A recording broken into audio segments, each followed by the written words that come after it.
Yo, what's up, party people? CT325 here. Today I'm here in my basement. Might regret this decision later on. I'm doing another creepypasta review. I haven't done one of these in a while. Today I'm doing Jane the Killer. A little bit error on my way. I originally named this Jeff the Killer. I'm gonna change it once it gets on my YouTube channel, don't worry. So anyone viewing now or will be viewing this is for Jane the Killer. The only reason why I'm changing this is because I couldn't find anything on Jeff Killer. I'm in my base because my laptop is glitching where I can really only use a few sites at once. So you'll have to like bear with me or because I'm using this. I'll have some videos for you on Jane the Killer. I got my pocket knife. A bunch of other someone if it goes to that point. Let's get right in. Okay, now first blah blah blah. I have creepypasta stuff on. Okay. Listen, the only reason now I'm going to talk about this like I'm in first person here, so not actually referring to myself. I'm referring. Now my cat is down here in the basement somewhere, so if he jumps up and scares me, I apologize. So first person, I'm going to read this. Listen, the only reason why I'm going out of my way to tell you this, and it's because the story Jane Killer is starting to really make me mad. My real name is Jane Arkansas, aka Jane the Killer. And this is how I met Jeff. The only reason I look the way I do and why I want to kill him. When I heard that a new family had moved in across the street, I wasn't that surprised. Nice neighborhood and the houses was relatively cheap considering where it was. I guess I was about everything out. I never really talked to Jeff when he moved in. To be frank, I never talked to him until that night. But it's too soon to talk about that now. My first impression of Jeff that he was a good kid. Probably got nice grades, really got into fights. Maybe a cool guy if he opened up to someone. His little brother Louis seemed like he put the family first by the way he sat with his brother on the sidewalk. Of course I was just guessing at the time and really didn't put much thought into my analysis because I was getting ready for school when I looked out the window and I was running late. Sorry. I mean, unusual for me at that time in my life because I was hardly ever late for anything, especially school. I wasn't surprised when I saw Randy and his stooges go up to Jeff and Louie on that stupid skateboard of his. Randy was nothing but a bully. Always he, he was letting me take the bus like everyone else. Everyone had their lunch money or some kid or cash given to Randy and his goons because of some toll that he demanded from everyone. We all knew Randy's group. What? Sorry.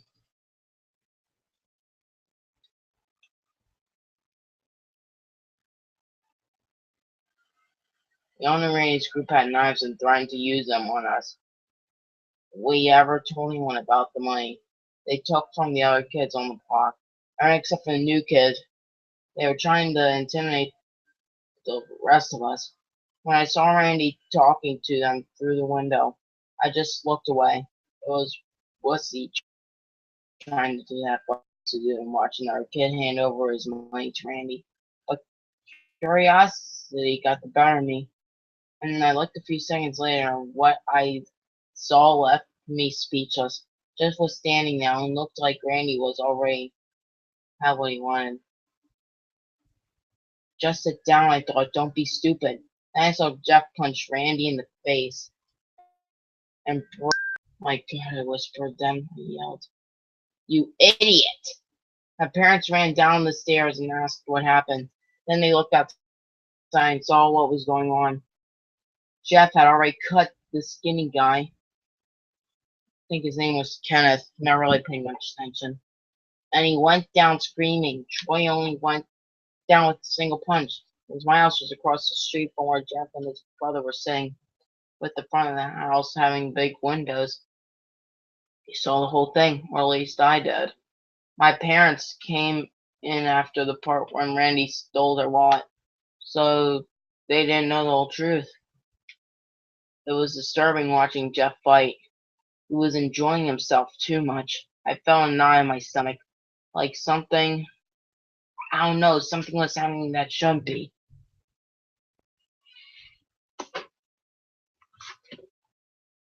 Stupid ads. Go away.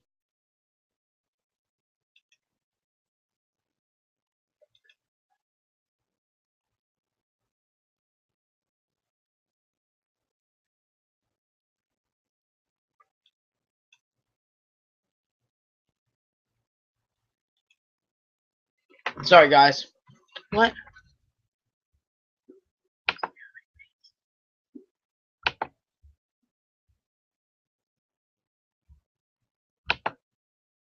Okay, guys, sorry. Ads. My parents ran downstairs, asked what happened. Oh, I already read that.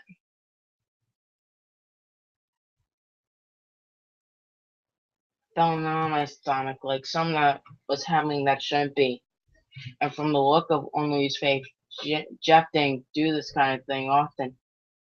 Next thing I know, I hear sirens and the new kid.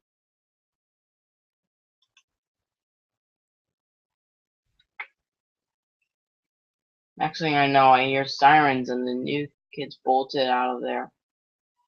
The cops came around with the bus driver to check on the victims. It seemed they were going to be alright. You know, considering the amount of crack kicked out of them. The heck?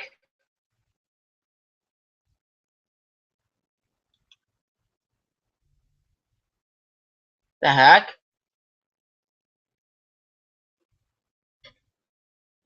That's why parents' policy was no cops ever since my dad got framed by a narc cop when he wanted to draw attention off of himself when the police would investigate the case on the missing coke and ended up with my dad quitting the force.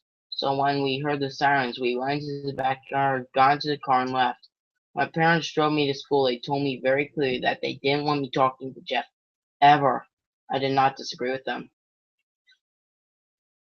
I had art first period, so I didn't see Jeff until close to the end of school. I can still see the colors in my artwork if I think hard enough. But when I try to look at anything now, it all seems gray. I guess that's the price someone pays for losing their innocence. I didn't see Jeff until final period of that day.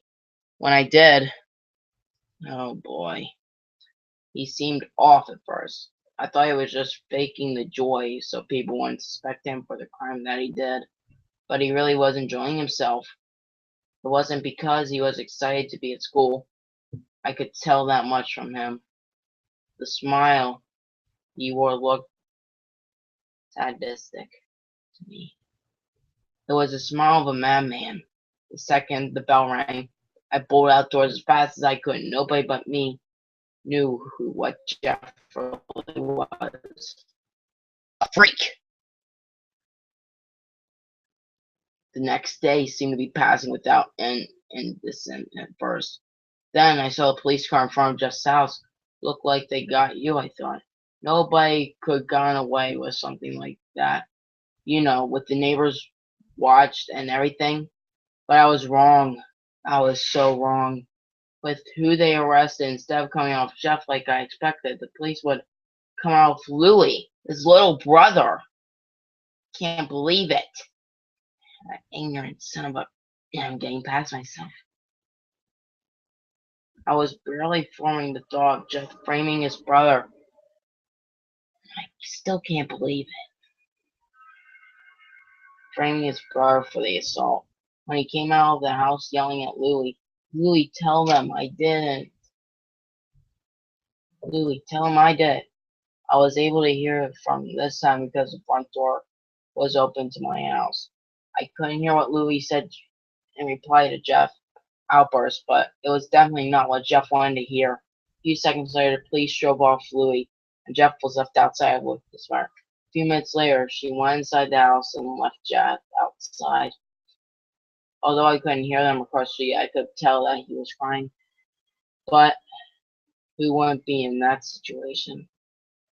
The next day, rumors were spreading like wildfire about Louis. It took so long for the rumors to get started because everyone was afraid to talk about Randy getting his ass handed to him. And it was revelated that he wouldn't be coming back to school for a few days. Everyone decided to take the advantage of the fact that and enjoyed it as much as possible. I heard Louis cut off Kenneth's arm. Oh yeah? Well, I heard that Louis hit him.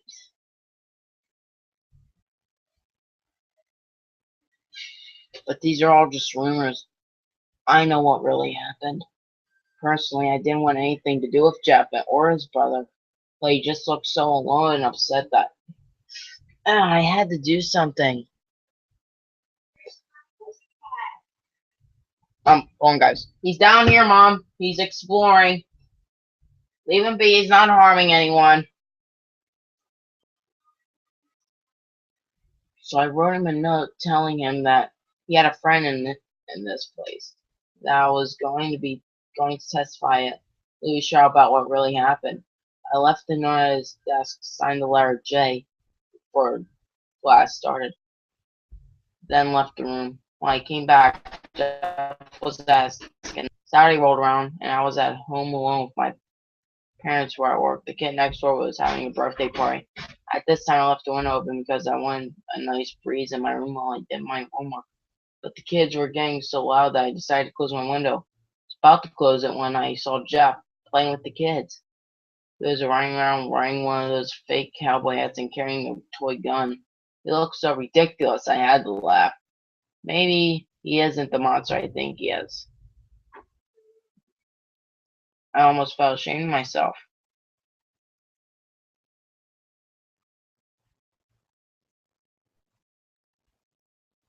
As I was closing my window, I saw Randy, Ken, and Troy jump over the fence on their skateboards to where Jeff was. Now again, I said to the open window.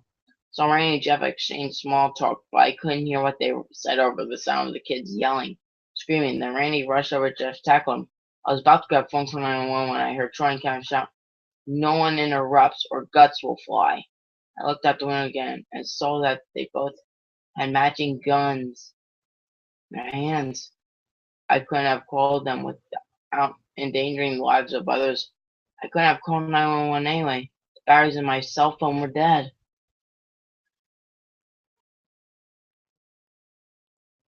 Jeff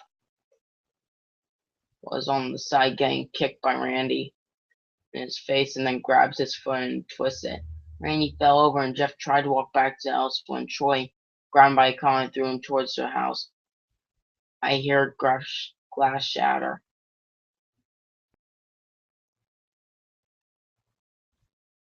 I yelled at Randy, insults left and right, but he couldn't hear me. My heart was pounding. I finally found a phone underneath my bed. I didn't waste any time punching in 911.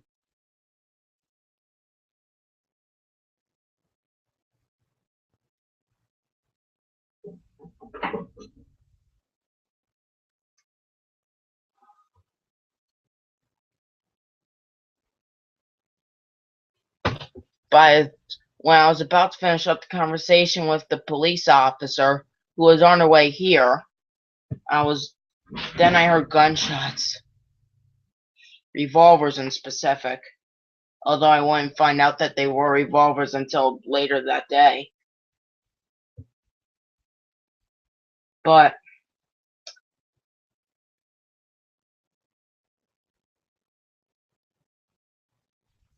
surprisingly, Jeff wasn't the one who got shot.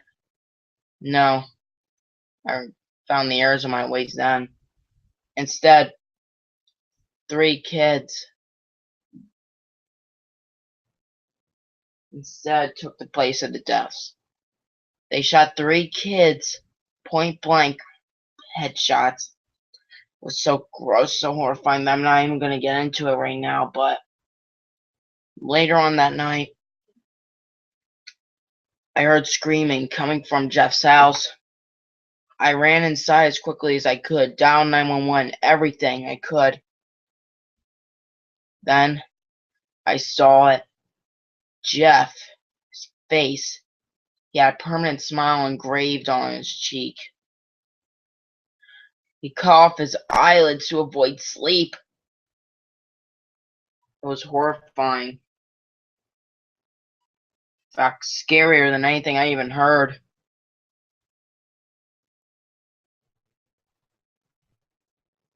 He killed his whole family, his dad, everyone. That the next day or two, after the incident, I went to Randy's house to warn him about what would happen about Jeff and what he might do to him. But when I got over there that morning, when I walked in, all I could see was disaster.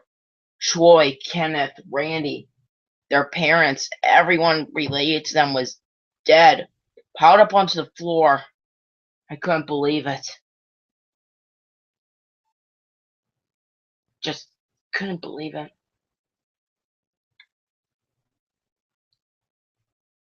Three days, more people who were related to Jeff, Kenneth, and all of them were killed.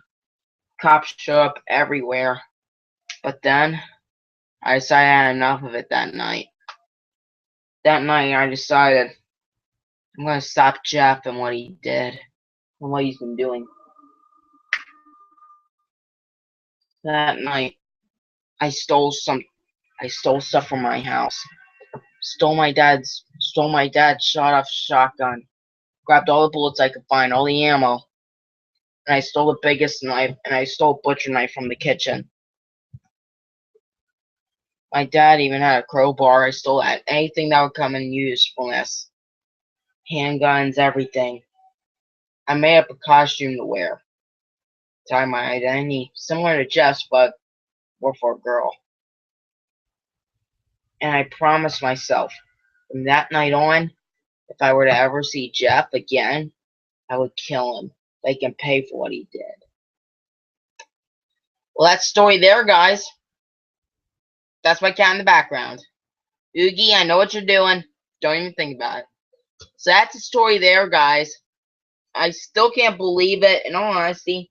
Now, I do not know if this is actually what happened. This actually did happen. But rumor has it, though, that Jane and Jeff are still out there somewhere. We might never know. Might never know. But in the meantime, I'm going to see if I can find that video that I promised you.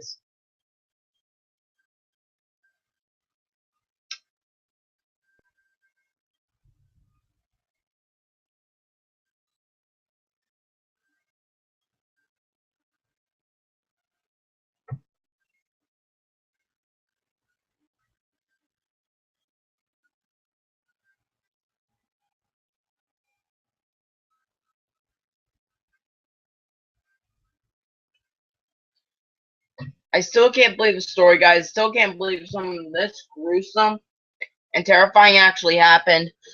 Now I realize that while this may be just a story, a legend, I want you guys to remember legends are based of some form of the truth all the time, basically. So, we know, this could have actually happened. Now, this is disturbing to think of. Now, I want you to think about all the people that could have been killed in this process.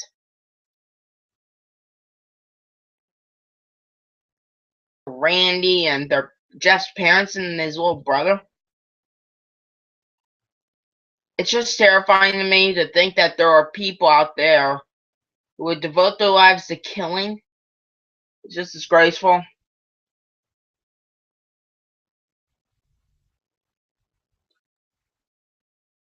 Just don't even think about it right now.